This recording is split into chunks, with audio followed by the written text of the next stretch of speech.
Ке успее ли Арбен Таравари да ги спои клиниките на клинички во една целина, која ќе ја раководат еден или двајца менаџери? Министерот за здравство цврсто стои позади планот кој неговите претходници го ветуваа со години.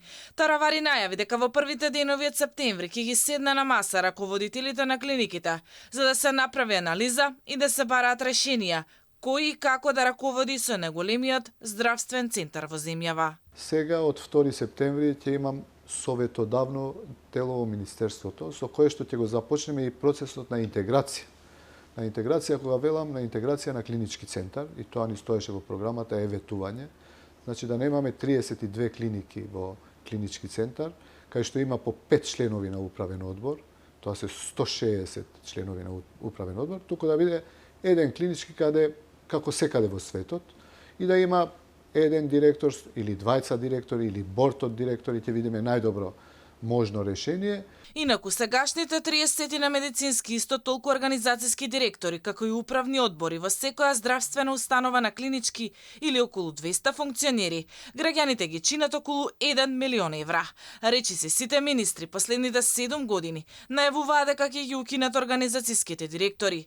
Истото го вети и СДСМ во предизборната програма во 2016-та, но тоа не се случи. Идејата на Таравари не е спојување само на скопските клиники. Тој вели дека доколку се направи добра реорганизација, болниците ќе раководат и со здравствените домови ширум државата. Со истиот закон да ги смениме и во сите градови. Постои општа болница, пример во Штип, постои здравствен дом во Штип и постои ХЕС во Штип.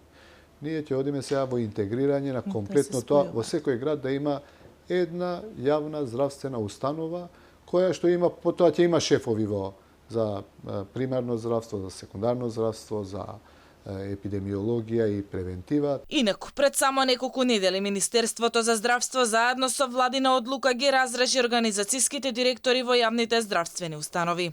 Таравари смета дека тоа е огромен чекор за да се почне со промените.